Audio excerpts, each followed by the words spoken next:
Donc, petit webinaire ce soir pour vous parler du Bitcoin. Je suppose que vous avez suivi ce qui vient de se passer là il y a quelques heures. Alors, je vous avais envoyé une alerte il y a 2 jours à peu près. Comme vous le savez, le Bitcoin est lié au S&P, c'est ça, 500. Donc, c'est l'indicateur des 500 plus belles entreprises aux États-Unis. Et, donc, comme vous le savez, donc il faut bien entendu suivre le S&P, mais également, ah non, c'est S&P, pardon, excusez-moi, 500. Mais également le dollar Jones, le Dow Jones, le dollar index, qui lui aussi donne les tendances du marché. Bitcoin réagit à ce qui se passe sur les marchés traditionnels, mais également ce qui se passe dans la macroéconomie. Alors, qu'est-ce qu'on peut dire de ce qui s'est passé la semaine dernière?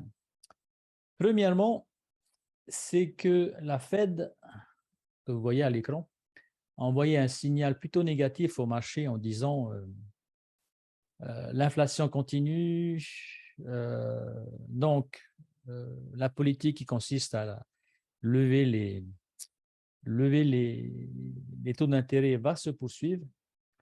Et le GDP, alors comment on dit GDP en anglais, en français? C'est le PIB.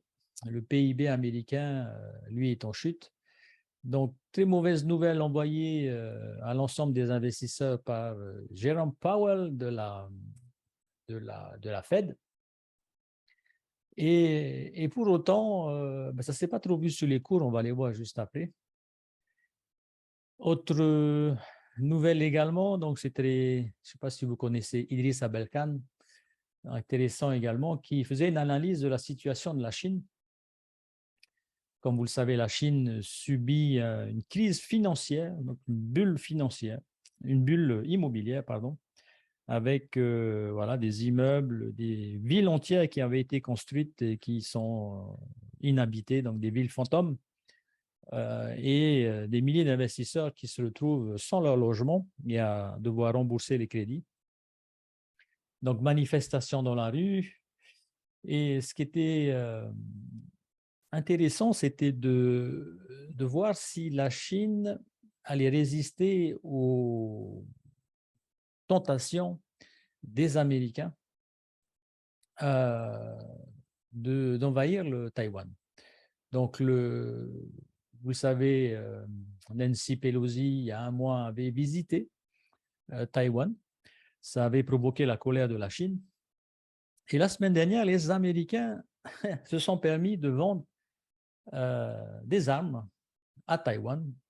Et la Chine avait menacé de représailles si ce contrat a été honoré, ce qui a été fait. Et pour autant, cette guerre à Taïwan n'a toujours pas lieu. Et selon Idriss Aber Khan, la raison pour laquelle les États-Unis, bien entendu sous le renseignement du FBI, s'est permis de faire ça, c'est parce que les États-Unis savent que l'économie chinoise est au plus mal et que c'était la meilleure manière de montrer au monde que la Chine ne pouvait pas répondre militairement, en tout cas pour l'instant. Alors, tout ce que je vous dis, bien entendu, demain peut complètement être contredit. Peut-être que Xi Jinping va décider dans la nuit d'attaquer Taïwan, mais pour l'instant, il a mieux à faire dans son pays avec tous les problèmes, en sachant que dans 4 mois va avoir lieu le renouvellement, en gros les élections chinoises. Il n'a pas non plus envie de perdre la face, mais il a quand même pas mal d'autres priorités. Et donc, c'est vrai que c'était un peu étonnant de voir, les États-Unis venir titiller la Chine alors qu'il y a déjà une guerre en Ukraine. Et au final, ce serait certainement parce que les Américains et Joe Biden savaient que la Chine n'allait pas répondre militairement. Voilà. Donc, voilà en gros ce ce qui est aujourd'hui, ce qui se passe dans la macroéconomie. Et donc, conséquence de tout ça, le S&P, donc je vous avais dit que ce S&P pouvait continuer à faire des plus hauts et des plus bas. Et ce que j'attendais personnellement, c'était ici qu'il puisse rebondir sur ce support. Donc, on pouvait installer facilement. Et c'est exactement ce qu'il a fait, puisque là, vous le voyez ici, hop, il est venu rebondir et il repart à la hausse. Voilà, donc plutôt bonne nouvelle. Ce qui m'a conforté en fait dans l'évolution du Bitcoin à court terme. Et donc, si vous, je vais aller voir, on va voir Bitcoin après, mais déjà, on va aller voir le dollar index. Comme vous le savez, le dollar index évolue à l'inverse des actifs. Et donc, le dollar index, le voici, nous sommes en daily. Et donc, cette montée du dollar index, alors qui est exponentielle, hein, vous remarquerez qu'elle se fait avec des vagues. Voilà. Donc, vous en voyez ici, à chaque fois, paf, ça redescend ici, ici, voilà, comme le Bitcoin, hein, tout simplement. Et depuis qu'il est remonté là, depuis qu'il avait atteint notre zone de retournement qu'on avait identifiée par le petit carré vert que vous voyez là. Donc, ce rectangle vert, pardon, je l'avais installé il y a 2-3 mois et il n'a pas bougé depuis. Et vous voyez bien qu'on est ici revenu, paf, rebondir et repartir à la hausse. Voilà. Alors, du coup, qu'est-ce que pourrait faire le dollar index à court terme? Alors déjà, si vous essayez, si on veut identifier à quel moment le dollar index fait demi-tour, ben on va utiliser le Fibonacci, donc ici. Donc, je vais cibler là la remontée et puis me positionner tout en bas là, voilà, tout simplement. Donc, je vais utiliser le Fibo, hop, ici je redescends et je ne sais pas si vous voyez bien à l'écran, la zone généralement qu'on vient toucher lorsqu'on fait demi-tour, elle se situe entre les 50 et les 60%, quoi. Voilà, donc c'est généralement la règle. Donc, ici, on est venu, pof, caresser cette zone et on est reparti. Alors, pour le coup, on va aller voir un peu plus haut pour voir ce que nous prépare le dollar index. Hop, je vais sortir ça. Et on va aller se positionner maintenant ici et on va comparer avec la zone basse que nous venons de pointer. Donc, je me mets ici. Donc, vous remarquerez pareil qu'on vient faire demi-tour dans la zone des 50-61%. Donc, c'est ce qui s'est passé. Et on est reparti à la hausse. Voilà. Alors maintenant, où est-ce qu'on peut, jusqu'où on peut aller? Ben là, si on estime que le dollar index est en train de faire demi-tour, donc je vais aller positionner mon Fibo pour mesurer le retournement entre le plus bas et le plus haut qui vient d'être atteint. Donc, si je viens tout en haut, hop, je viens tout en bas. Voilà, donc là, la zone est ici, la zone de retournement, et il est en train d'y aller. Voilà, donc on a une petite marge en timing pour permettre à Bitcoin et les actifs de repartir à la hausse. Voilà, en gros, voilà ce que ça veut dire. Le dollar est en train de faire une petite pause, c'est ça que ça simplement cela signifie. Alors, je vais revenir sur le S&P, paf, voilà. Donc, comme vous le voyez ici, nous faisons des plus bas toujours plus haut et des plus hauts toujours plus haut. Donc, généralement, c'est un signe de retournement. Donc là, pour le coup, il faut attendre une confirmation. Il faudrait dépasser, continuer et aller plus haut et refaire un nouveau plus haut. Et donc, c'est ce timing-là qui pourrait être profitable aux traders, pas aux investisseurs parce qu'ils sont sur le long terme, mais aux traders. D'accord? Donc, la bonne entrée aurait dû se faire ici, et en espérant que ça vienne jusqu'en haut, là, voilà, tout simplement, ici, faire demi-tour, par exemple, avant une nouvelle chute. Alors, tout ça ayant été dit, pour autant, les nouvelles dans l'économie ne sont toujours pas bonnes, hein. Et donc, on pourrait tout simplement ici faire un fake et replonger et poursuivre la descente. Donc, pour l'instant, les traders sont contents, en tout cas ceux qui se sont positionnés à l'entrée là, parce que le S&P est en train de faire demi-tour. Donc, c'est le cas pour l'ensemble des actifs, hein. Est-ce que vous avez des questions?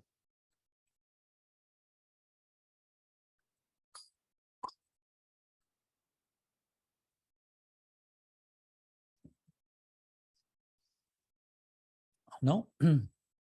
All right. Alors, oui, moi j'ai suivi, hein, j'ai simplement suivi le S&P dans sa descente, et je m'étais dit, s'il fait demi-tour, je vais entrer.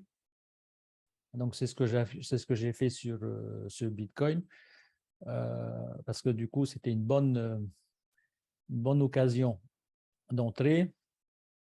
Vous le voyez ici, ce petit trait rouge là, voilà, ici à l'écran. Voilà, donc en fait j'entre ici et je mets tout de suite un stop loss au cas où le cours fasse demi-tour, quoi. Alors, sur le Bitcoin, les nouvelles n'étaient pas bonnes, hein, je l'avais dit. Nous sommes toujours, alors je vais enlever ici le RSI stochastique. Nous sommes ici, et ça c'est des choses qu'on avait déjà dites par le passé, hein, c'est-à-dire qu'on dessine un canal, on oscille dedans, paf, on casse et on descend. Voilà. On dessine un canal, on casse et on descend. Et donc, on va descendre en escalier, hein, tout simplement. C'est pas très compliqué à comprendre. On aurait pu, ici, on a fait la même chose, vous voyez un peu là. Dès qu'on est sorti ici, bam, ça a cassé. Alors, les canaux peuvent être dessinés un peu comme vous voulez, hein. Et si on l'avait, alors certains influenceurs l'avaient dessiné comme ça, ce qui permettait, hop, ici, de voir jusqu'où ça pouvait descendre. Et donc, on prend cette hauteur et on va la reproduire ici.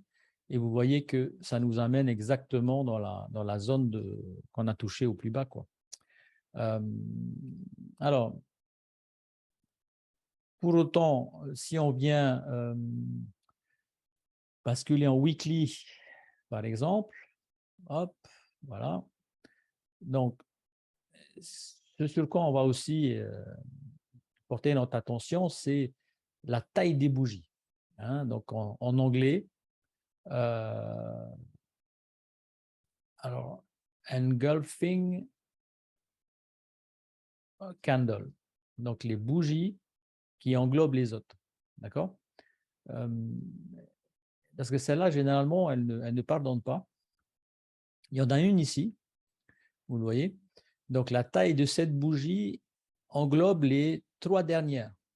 Vous voyez, donc ça, c'est très mauvais signe. Et vous voyez ce qui s'est passé après. Ça a été la chute. Alors, on n'a pas eu de bougie similaire plus grande que les précédentes ici dans la descente. Donc, par contre, on est bien sorti du canal. Ici, on en a une autre. Donc, une bougie qui vient englober la bougie précédente, donc qui est un signe d'un mouvement relativement assez fort. Et c'est ce qui s'est passé aussi ici il y a 2 semaines, parce que cette bougie englobe même les 3 dernières bougies. Donc, ça, il fallait faire attention. Alors, à la lecture de ce que nous voyons à l'écran, là, on peut imaginer que puisqu'on a cassé par le bas les 3 derniers canaux, avec la descente, elle pouvait aller beaucoup plus bas. Alors, pour ça, il y a plusieurs manières de regarder où est-ce que ça peut descendre. Donc ici, je vais, hop, voilà. Donc vous voyez qu'ici, on est dans la zone de retournement, c'est ce qui s'est passé. Et je peux reproduire la même chose en prenant le plus haut. Je viens ici à l'entrée du canal, je vais le reporter à la sortie, ce qui veut dire que normalement, sur la base de l'analyse chartiste, on aurait dû descendre plus bas aux 17 000 dollars. Voilà. Ce qui aurait fait un nouveau plus bas comparativement à celui qu'on a identifié sur la base des indicateurs historiques comme étant le plus bas à 17 600 atteint le 13 juin 2022. Donc, ce n'est pas ce qui, pour l'instant, se passe, puisque comme vous le voyez, Bitcoin est en train de remonter. Et même plutôt bien, hein, si on vient activer en horaire, vous voyez. Donc,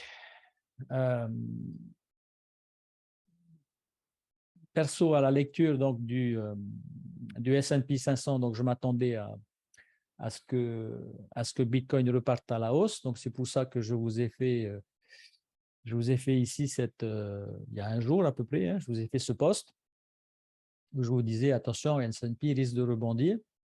Et du coup, Bitcoin en a profité. On a toujours cette résistance historique des 20 000 dollars. Voilà, ici, là. Qu'on vient de percer, là, aujourd'hui. Je vais l'agrandir. Qu'on vient de percer aujourd'hui, comme dans du beurre. Voilà, donc ça, c'est plutôt bullish. On vient également de dépasser ici des plus hauts. Donc ça aussi, c'est plutôt positif. Voyons jusqu'où Bitcoin va aller, et surtout le S&P. Hein. Alors, vous voyez, comme moi, je vais suivre le Bitcoin comme ça, c'est simple. Hein. Je descends sur le DXY, le dollar, et je regarde ce qui se passe. Voilà. Donc, j'ai vu le dollar ici toucher un plus haut, redescendre, toucher un plus haut, redescendre. Bon, ben ça, ça veut dire qu'il va aller plus bas. Là, ça fait longtemps qu'il n'est pas monté aussi haut. Donc, il est en train de faire une petite correction là. Et donc, du coup, Bitcoin en profite. Hein. Vous voyez un peu cette bougie là que j'ai vue, comme certains d'entre vous certainement. Elle a démarré à 17 h ce soir et nous avons fait plus 7% en 3 heures, quoi, en 2 h 30, vous voyez un peu. Donc, ce que fait généralement une action en bourse en un an, quoi. Donc, voilà aussi la raison pour laquelle nous sommes sur la crypto, c'est qu'il y a beaucoup plus de volatilité, forcément, avec bien entendu des risques. Alors, vous allez me dire, mais Steve, pourquoi tu vends si ça rechute? Parce que j'ai mis également une grosse position sur Cardano. Et donc, avec le rendez-vous qui est donné si je ne me trompe pas, c'est le 14 ou le 15 ou le 16 septembre pour Cardano, le Vassil Hard Fork, quasiment en même temps, une semaine après le Vassil Hard Fork le merge, pardon, d'Ethereum. Donc, j'avais estimé que Cardano allait plus pumper que Bitcoin. Vous le savez, peut-être par erreur, je ne suis pas sur Ethereum, en tout cas pour l'instant, avec les problématiques techniques auxquelles ils pouvaient être confrontés. Je n'ai pas osé prendre le risque. Et donc, c'est la raison pour laquelle, dans mes grandes positions, je suis essentiellement sur Bitcoin et ADA, donc sans compter les gemmes, bien entendu. Hein. Donc voilà où j'en suis sur Bitcoin. Alors, pourquoi un stop loss? Parce que si on venait plus bas, ça devenait dangereux. Vous voyez un peu, vous avez à l'écran ici notre fameux plus bas c'était quand? Le 18 juin, ici. Donc, j'avais estimé que si Bitcoin décrochait, ça pouvait aller beaucoup plus bas, donc ça ne servait à rien de rester dedans, quoi.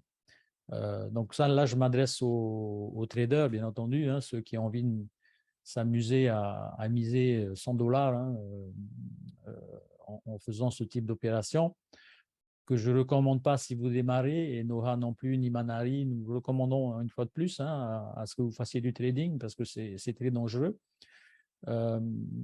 Mais pour autant, là, il y avait un joli coup à jouer, en sachant également, si vous revenez en arrière, donc ici, on va être en weekly, en sachant également, comme vous voyez, la chute du Bitcoin depuis son plus haut à 70 000 $ jusqu'à aujourd'hui, on est à moins 70%, quoi.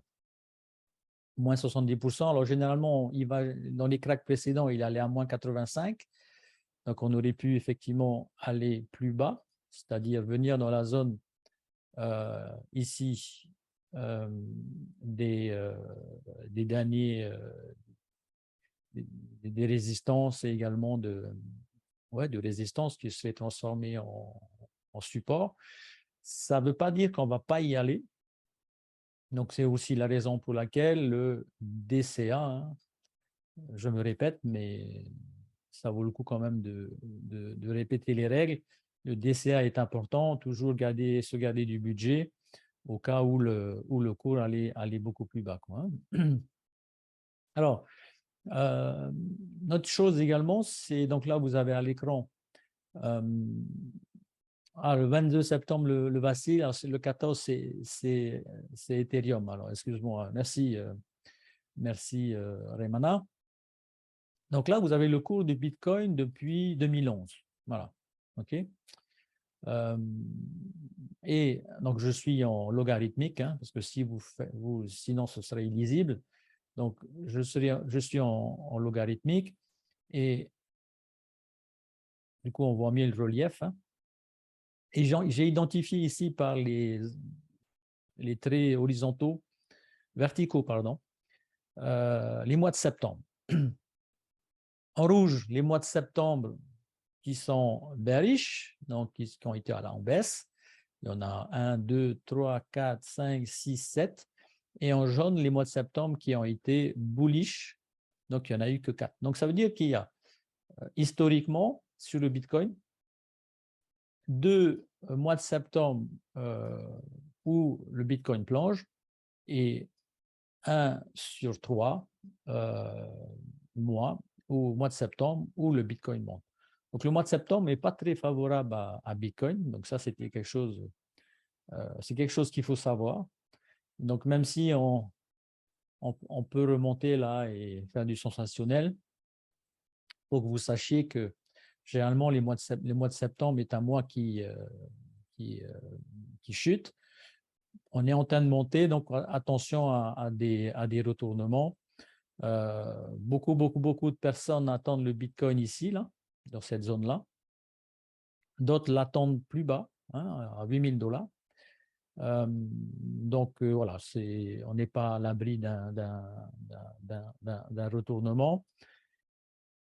Pour l'instant, personnellement, voilà, sur les prochaines semaines, à moins d'une mauvaise nouvelle dans le fondamental, hein, sur les prochaines semaines, vu qu'on a beaucoup perdu et que le S&P est en train de monter, voilà, je suis plutôt positif actuellement, hein, et depuis les 2 bougies là, de chute qu'on a vécues, quoi, hein. Donc, mois de septembre, plutôt bearish en temps normal. Pour l'instant, on est en train de monter. Est-ce qu'on va contredire l'histoire? On verra bien. Parce que nous l'avons démarré très bas. Nous l'avons démarré à 19 000 $. Et donc, si l'histoire se répétait, ça voudrait dire qu'on irait plus bas que 19 000 $. Et donc là, ce serait la chute libre. Parce que ça aussi, c'est important. Vous voyez ici cette remontée, elle s'est faite sans résistance, hein. Il n'y a quasiment pas de résistance dans la montée. Donc, ce qui veut dire que dans la descente, ça va être la même chose, hein. Ça va aller super vite. Donc, est-ce qu'on ira jusqu'en bas? Ça, c'est la bonne question. Ce que j'active également, c'est le RSI stochastique. Donc, vous voyez, donc lui, il donne une indication assez juste de l'évolution du cours du Bitcoin. Alors, on va aller dans les petites time frames. Donc, on va commencer par le daily. Donc, vous voyez ici en daily, moi, ce que j'avais observé, donc je n'étais pas entré ici dans la remontée là. Pourquoi? Parce que ici, nous étions déjà en survente, quoi, en surchauffe. Donc, ça voudrait dire que le cours, alors je vais changer les couleurs pour que vous voyez mieux. Pardon, c'est ici. Je vais changer de couleur. Voilà. Donc, on était déjà dans la zone haute. Et donc, je m'attendais à ce que ça chute. Donc, c'est ce qui s'est passé ici dans la descente, là. Actuellement, on est en train de remonter.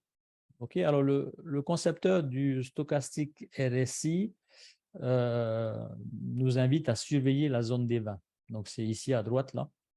Donc, quand vous cassez la zone des 20, généralement, c'est plutôt bon signe.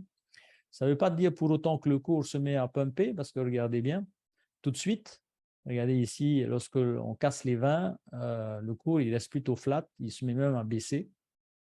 Mais généralement, c'est rattrapé assez rapidement ce qui est en train de se passer, quoi. Donc là, on est en train de monter. On va aller voir en weekly où on en est. Alors, en weekly, voilà. Hop.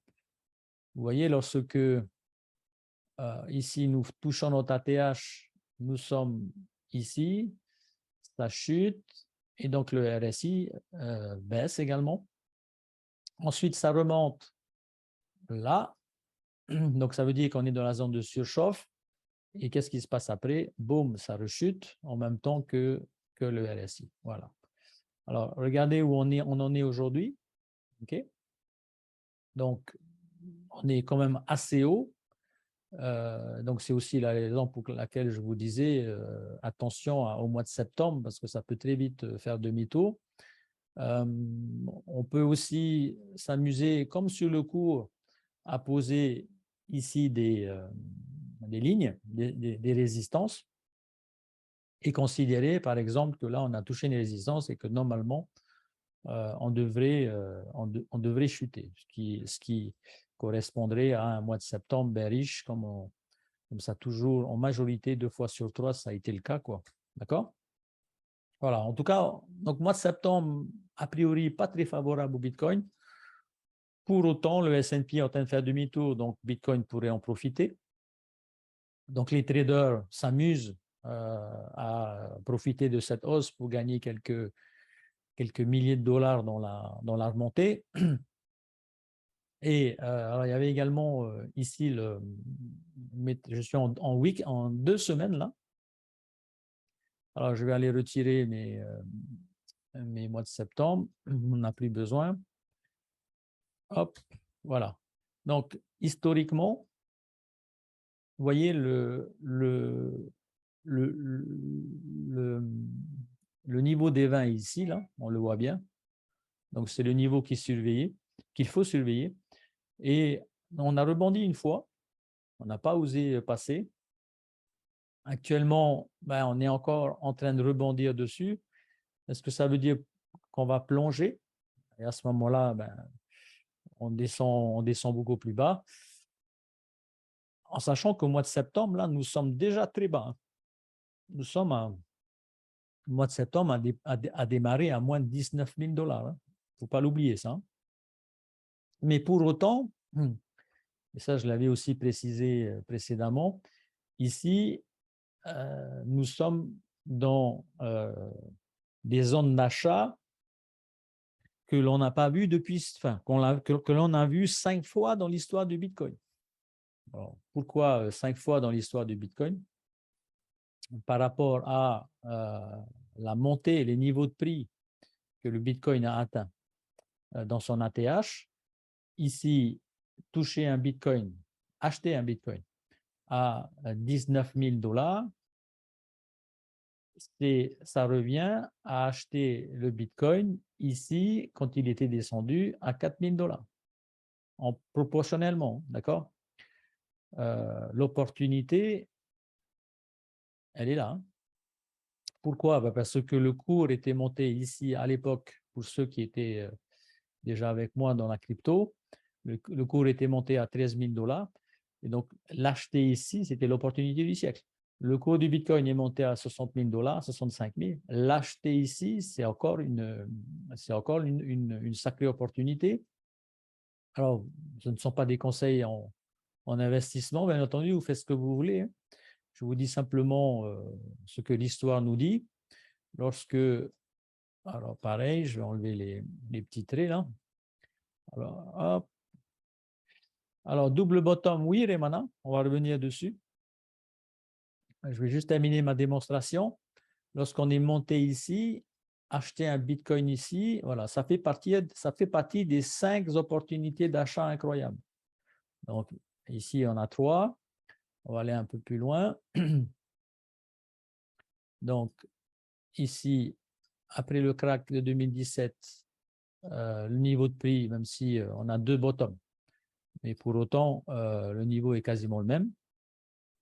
Donc là, c'est pareil, hein, toujours comparativement à son plus haut, hein, d'accord? Toujours comparativement à son plus haut. Et donc, si je descends un peu plus bas, voilà. Donc, ici, c'est pareil. Voilà. Alors, vous voyez dans l'histoire du Bitcoin, tout le monde suit là? Dans l'histoire du Bitcoin, il y a eu 5 buying zones, hein, on va appeler les BZ. Voilà, pour ceux qui avaient fait du bodyboard dans leur jeunesse. C'était une marque de bodyboard connue. Donc, il y a eu 5 buying zones dans l'histoire du Bitcoin. Donc, une ici, 2, 3, 4 et là, 5. OK? Alors, bien entendu, le cours pourrait aller plus bas. On a vu ça, hein, d'accord? On n'a pas de boule de cristal. Mais nous sommes, je le répète, dans une zone d'achat qui s'est révélée que 5 fois dans l'histoire du Bitcoin.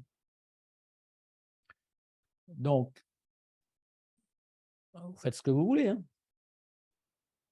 Dans la cost average, bien entendu. Hein. Mais ici, voilà, il y a eu 5 grandes soldes dans l'histoire du Bitcoin et nous y sommes. Hein. Nous y sommes. Voilà. Donc, moi, j'avais craint que Taïwan soit envahi, auquel cas, effectivement, ça aurait été catastrophique. Mais si les États-Unis ont été aussi agressifs, c'est qu'ils savent ce qu'ils font.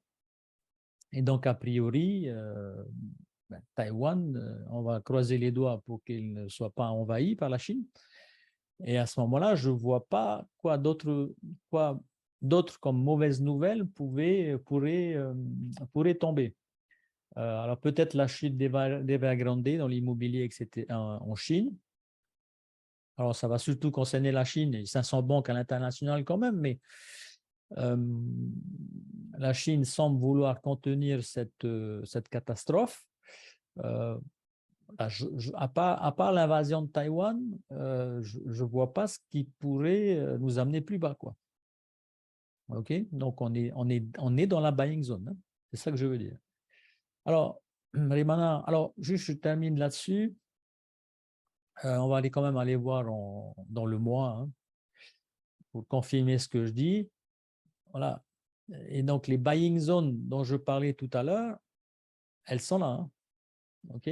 Bon, là, le cours ne remonte pas suffisamment, mais elles sont là. Hein. Voilà. Donc, nous y sommes. Nous y sommes.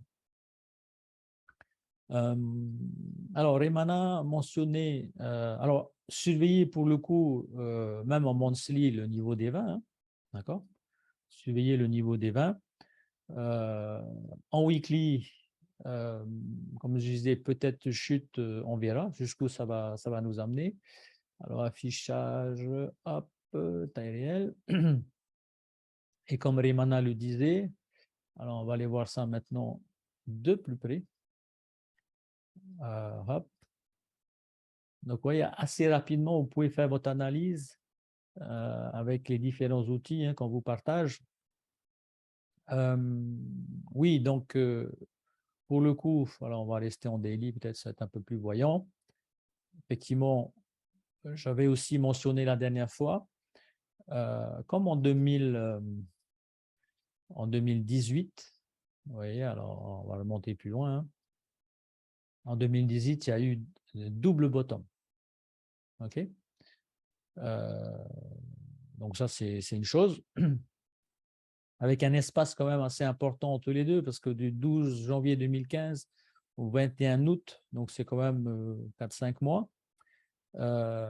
Ici, hop, un double bottom également, là et là, pour le coup qui a duré plus longtemps, donc 13 décembre 2018, 12 mars 2020, donc longtemps après, mais en attendant, le cours est remonté, d'accord?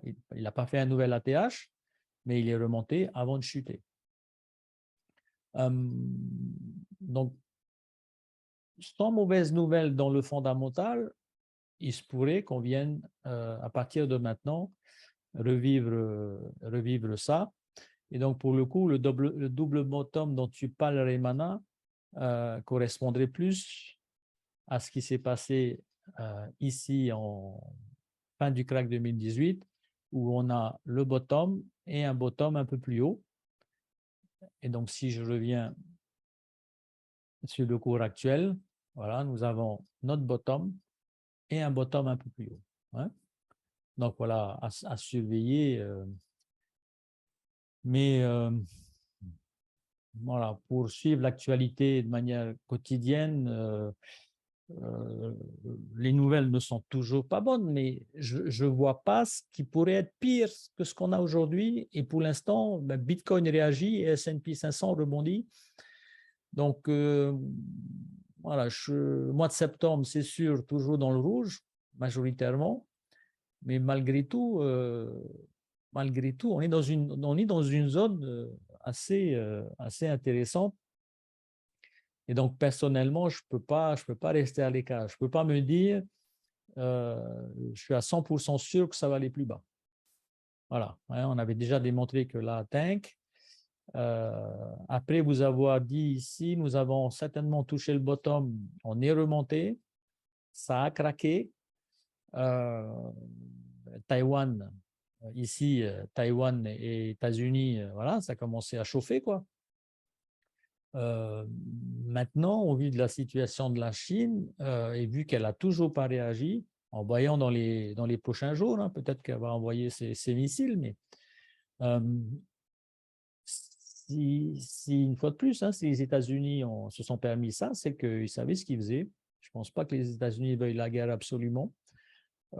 Et donc, si c'est ça, s'il n'y a pas de guerre à Taïwan, pour moi, hein, pour moi, le marché repart. Alors, peut-être temporairement, ça peut faire un dead cat bounce et ensuite replonger avec de nouvelles mauvaises nouvelles. Mais autant ici, j'étais plutôt pessimiste, même si on montait, hein, donc c'est pour ça qu'on suivait les canaux. J'étais curieux de voir où est-ce que ça allait. Et donc, quand on est venu ici s'arrêter juste avant le dernier plus bas, je suis plutôt positif. J'étais plutôt positif. Et du coup, ben, j'ai eu raison parce que, ben, enfin, pour l'instant, voilà. Alors, en fait, j'ai acheté, je suis entré ici, là, à peu près, à un niveau un peu en dessous parce que je couvre toujours les frais, hein. Donc, je mets mon stop loss un peu plus haut pour payer les frais. Mais voilà, quoi. Vous voyez un peu la remontée, là. Alors, ça peut être également un short squeeze. Un short squeeze, c'est une montée pour venir liquider tous ceux qui avaient parié ici sur la baisse du Bitcoin. Voilà, il y a des gens qui vont dire ici qu'ils vont emprunter des Bitcoins et ils vont miser sur une vente, sur une chute du cours. Sauf que quand le cours remonte, ça c'est le jeu des baleines, ben ces gens-là vont annuler leur position et donc racheter les Bitcoins qu'ils ont vendus. Et bien entendu, quand vous rachetez les bitcoins que vous rachetez les bitcoins, ça fait pumper le cours. Voilà en gros à quoi ressemble un short squeeze. Mais ça, c'est plutôt positif, quoi. Hein. Parce que regardez bien aussi, quand est-ce qu'on a eu ce genre de remontée, quoi? Ça fait longtemps quand même. Hein. Ouais. La dernière fois, c'était ici. Voilà, paf. OK, on est quand même monté assez haut. Hein. On verra si Bitcoin dessine une nouvelle charte. À ce moment-là, on pourra analyser tout ça. Mais là, le mouvement est assez puissant. Hein. OK. Ceci dit, il n'y a pas que des... Alors, ça, c'est l'analyse du cours du Bitcoin sur TradingView. Mais vous le savez également, qu'on peut suivre ce qui se passe sur les exchanges et voir ce que les baleines sont en train de faire. Donc, pour le coup, je vais basculer maintenant sur un autre document. Alors, hop, on va aller voir ça tout de suite. Tac, tac. Donc, maintenant, à l'écran, normalement, vous avez une diapo PowerPoint. Est-ce que vous pouvez me confirmer ça, s'il vous plaît? Ah, Benjamin, salut Benjamin. OK. Alors, combien nous sommes? Nous sommes 38. Bonsoir à tous. Merci pour votre temps, votre attention. C'est toujours un honneur pour moi de me connecter, de vous livrer ce contenu et ces outils, parce que j'espère réellement que vous installez sur TradingView les canaux, etc. Hein. Donc, amusez-vous à utiliser ces outils, parce qu'après, pour le restant de votre vie, vous saurez faire. Hein. Donc, ici, nous avons à l'écran, donc je vais donc une fois de plus, hein, merci à tous. Je prends du temps sur ma famille pour vous livrer tout ça, donc ça fait toujours plaisir de voir que ça vous intéresse. Alors, vous avez à l'écran le cours du Bitcoin. Alors, je vais agrandir ça. Voilà. Le cours du Bitcoin est en jaune. Et en jaune, vous avez surtout ici l'ATH de 2017. Hein, nous sommes en train ici d'étudier le crack de 2017. D'accord? Donc, pour ceux qui n'étaient pas nés, Bitcoin avait atteint 20 000 $. Voilà, 20K. Qu'est-ce qu'a fait Bitcoin ensuite? Il a chuté. Il est resté dans une zone où il a oscillé, d'accord, dans cette zone-là. Et un peu après, ici, là, il craque et nous touchons le bottom. Nous touchons le bottom à cet endroit-là. Vous avez en noir, ici, en noir, le nombre de baleines existantes. Donc, les baleines, ce sont pour ceux qui démarrent, qui débutent, hein, parce qu'il n'y a pas que des experts en ligne. Hein. Il y a aussi des personnes qui viennent d'entrer dans BMA 22 et bienvenue à eux. Hein. En noir, nous avons le nombre de baleines. Donc, ce sont des investisseurs qui possèdent plus de 1000 bitcoins.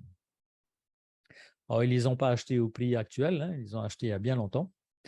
Et vous voyez que l'évolution du nombre de baleines va à l'opposé du cours du Bitcoin. Quand le cours du Bitcoin monte, le nombre de baleines diminue.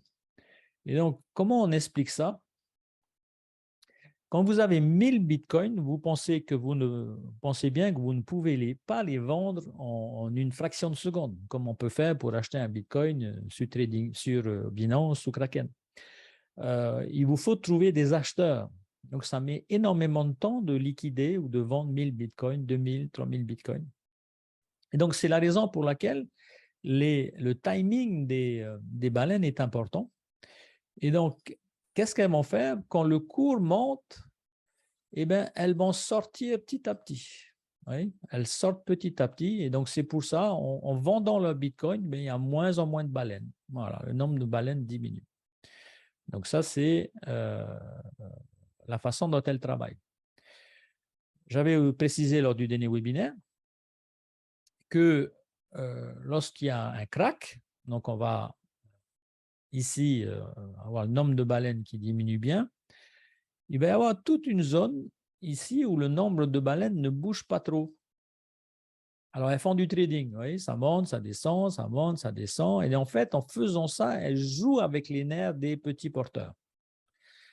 Et je vois en ce moment beaucoup de vidéos pas beaucoup, quelques vidéos de youtubeurs qui disent je vends tout, je vends tout. Ah, vous pensez bien que ce ne sont pas des bons youtubeurs. En fait, les baleines, là, dans cette zone, elles jouent avec les nerfs des petits porteurs. Alors, qui sont les petits porteurs? Ce sont les sharks, ici, là. Donc, les sharks, ce sont ceux qui ont plus de 100 bitcoins. Les dauphins ont plus de 10 bitcoins. Et nous avons les crevettes qui ont plus d'1 bitcoin. Voilà. OK? Alors, je reviens en arrière. Donc, pendant cette période-là, où le cours est en train d'osciller, voilà, et c'est exactement la zone dans laquelle nous sommes en ce moment. Nous sommes en train d'osciller sur le Bitcoin. Donc, on monte, on descend, on monte, on descend. Et il y a un moment où les baleines vont revenir sur le marché, parce que vous voyez ici le nombre de baleines qui augmente. Elles reviennent sur le marché juste avant, ici, ce qu'on va appeler la capitulation. La capitulation, c'est à un moment donné, le cours s'écroule. Voilà. Voilà, vous avez compris, l'action. Et qu'est-ce qui va provoquer cette capitulation? Ce sont les petits porteurs qui, parce qu'elles ont joué avec les nerfs des petits porteurs pendant toute cette période-là, à un moment donné, les petits porteurs, ils jettent l'éponge. Ils disent, ça y est, c'est fini, c'est mort. Voilà. Et donc, c'est ça qui va provoquer la capitulation. Mais les baleines ne se positionnent pas ici. C'est trop beau. Parce que, à l'inverse, lorsque vous voulez acheter 1000, 2000 bitcoins, vous ne pouvez pas choisir une zone de prix. Vous êtes obligé de rentrer petit à petit. Et c'est exactement ici, on le voit sur la courbe noire, c'est exactement ce qui se passe. Elle commence à rentrer petit à petit dans le Bitcoin, à revenir dans le Bitcoin, lorsque elles savent que le cours va chuter. Et puisqu'elles ne peuvent pas faire une seule opération, elles sont obligées d'en faire plusieurs. Et donc, c'est pour ça qu'elles le font par vague. Donc, c'est du cost average. Hein. C'est du cost average. Et donc, vous remarquerez que quand le cours du Bitcoin ici atteint son plus bas, voilà, les baleines sont revenues et même ici, elles sont plus nombreuses qu'avant le crack. D'accord? Elles sont plus nombreuses. Forcément, parce qu'elles ont fait une super opération, elles ont vendu un Bitcoin en moyenne à 10 000, 15 000, 20 000 dollars, elles vont revenir l'acheter à 4 000 dollars. Donc, elles font une super opération et donc le nombre de Bitcoin, le nombre de baleines augmente. Donc, ça, c'est quelque chose qu'il faut bien garder à l'esprit. Dans un crack, il y a, alors je vais le mettre en orange, la chute. Alors, je vais peut-être en orange, on ne voit pas très bien. Hop, ici en rouge, il y a la chute, on est d'accord. Il y a la phase de psychologie où on va jouer avec nos nerfs et il y a la capitulation. Le cours s'écroule. Et les baleines, ensuite, elles font repartir le marché. Alors maintenant, où est-ce que nous en sommes? Alors, c'est ce qu'on va voir tout de suite, parce que vous pensez bien que la capitulation, je n'ai pas envie de me faire surprendre. Oui, d'accord. Et vous non plus. Où sont les spermatozoïdes? Donc, je n'ai pas envie de me faire surprendre et j'ai envie de capter le Bitcoin lorsqu'il sera au plus bas. D'accord? Qu'est-ce qu'on remarque? Ici, donc, on va commencer par les novices. Les novices, ce sont les shrimps. Les shrimps, elles viennent juste de démarrer sur le marché. Qu'est-ce qu'elles sont en train de faire ici sur les 120 derniers jours? Et là, ça, c'est une diapo mise à jour aujourd'hui. D'accord? Qu'est-ce qu'elles font sur les 120 derniers jours? Elles achètent du Bitcoin pendant que le cours est en train d'osciller. Elles achètent, elles achètent, elles achètent. Donc, elles estiment, les shrimps, que nous avons atteint le plus bas. On va aller voir ceux qui sont un peu plus experts, c'est-à-dire les dauphins, ici, qui ont plus de 10 bitcoins. Ça veut dire qu'ils en ont acheté bien avant les autres, quand ce n'était pas cher. Sur les 80 derniers jours à ce matin, vous voyez en jaune le cours, c'est celui qu'on a sur TradingView. Bon, ça a pumpé à 17 heures, donc on ne voit pas le pump, mais vous voyez que le nombre de dauphins augmente. Donc, les shrimps, les crevettes et les dauphins achètent. On va aller regarder les sharks. Les sharks ont plus de 100 bitcoins. Ceux-là, ce sont généralement des traders. D'accord? C'est des gens qui voilà, s'amusent à des fonds d'investissement, etc. Donc, ce sont des traders. Qu'est-ce qu'ils ont fait là récemment? Pendant que le cours chutait, eux ont acheté. Voilà, ils ont acheté, tout simplement. Donc, qu'est-ce qu'on peut s'attendre de la part des traders prochainement? C'est qu'ils vendent, d'accord, avant la capitulation. C'est qu'ils vendent leur Bitcoin avant la capitulation. Et qui va décider de la capitulation? C'est lorsque les dauphins et les shrimps se seront complètement fatigués et vont jeter l'éponge. Alors, la question qu'on va se poser maintenant, c'est est-ce que les baleines achètent? Parce que ça voudrait dire, si les baleines achetaient, ça voudrait dire que le bottom a été trouvé et on n'ira pas plus bas. Voilà. Alors, vous pensez bien que lorsque vous avez 1000 bitcoins, donc multiplié par 20 000 dollars, donc ça fait 20 millions de dollars. Donc 20 millions de dollars, c'est 2 milliards. Pour être une baleine, il faut investir 2 milliards de francs pacifiques. Quand vous avez 2 milliards à investir sur le bitcoin, vous avez des outils pour suivre l'évolution du cours du bitcoin que nous n'avons pas. Et par contre, on peut voir comment elle se comporte. Et qu'est-ce qu'on voit ici sur la courbe noire? On voit que les baleines n'achètent toujours pas. D'accord? Donc, les traders ici achètent, c'est normal parce qu'ils font du trading. Par contre, les dauphins et les crevettes, elles sont toutes excitées, elles sont en train d'acheter, acheter, acheter, acheter, sauf que les baleines n'achètent pas.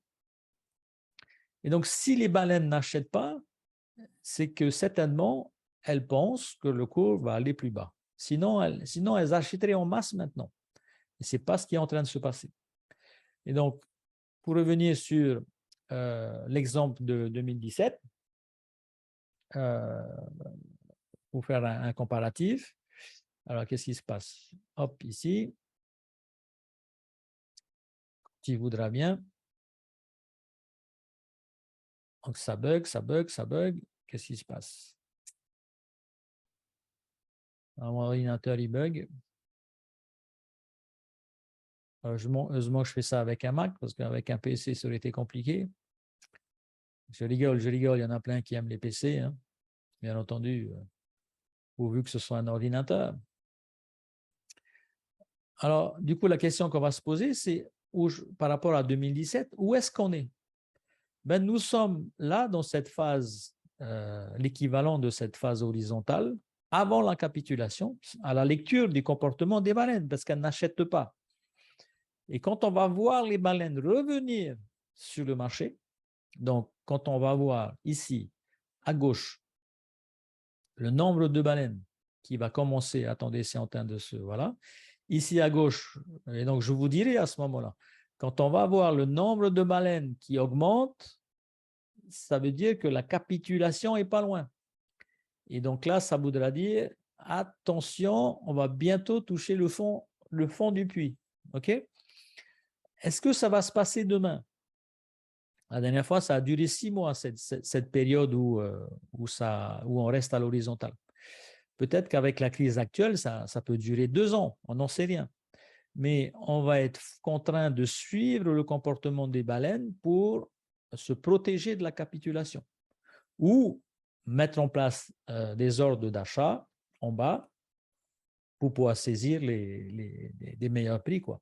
Est-ce que tout le monde a compris? Oui? D'accord. Voilà. Hein? Donc voilà en gros ce que je voulais dire ce soir. Donc à court et moyen terme, plutôt positif, à moins d'une mauvaise nouvelle dans la géopolitique, plutôt positif, ce qui devrait ramener le Bitcoin, si je reviens ici, ce qui devrait ramener le Bitcoin à des niveaux plutôt intéressants. Hop, voilà.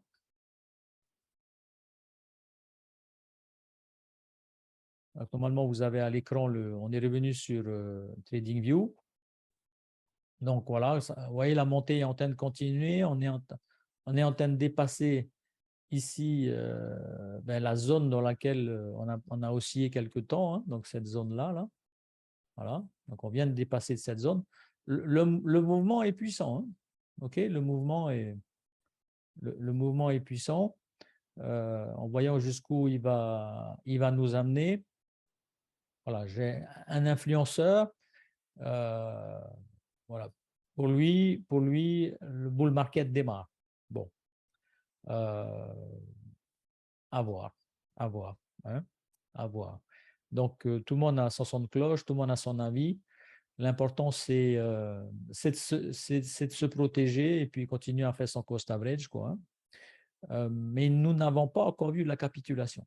Voilà. Donc, je vous dirai, je suis ça tous les jours. Dès que je verrai les baleines commencer à racheter, ça voudra dire que la capitulation n'est pas loin. OK? Et à ce moment-là, ben, ça va être l'opportunité du siècle. Peut-être que d'ici là, on sera monté très haut. On verra. En attendant, on reste connecté. Est-ce que vous avez des questions?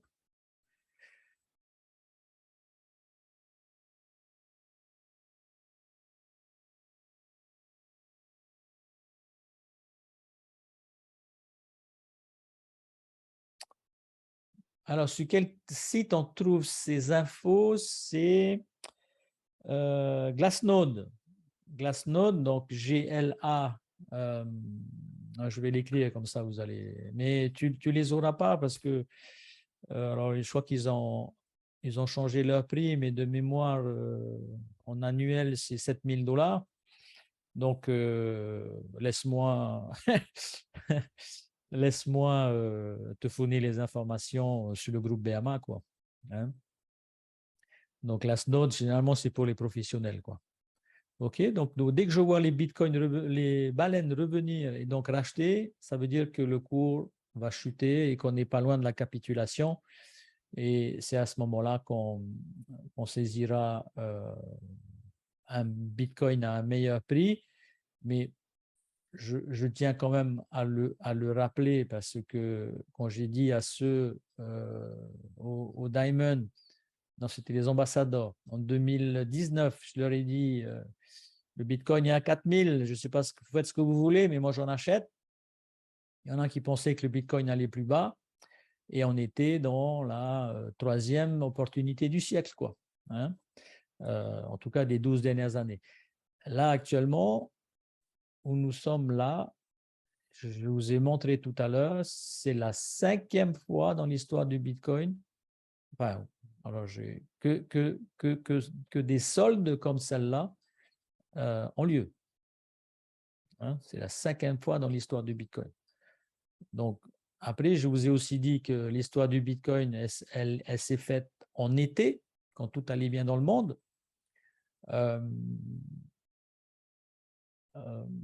Donc, nouvelle guerre, bombe atomique, etc. Bien entendu, ça, c'est des choses qui ne sont jamais vues dans l'histoire du Bitcoin.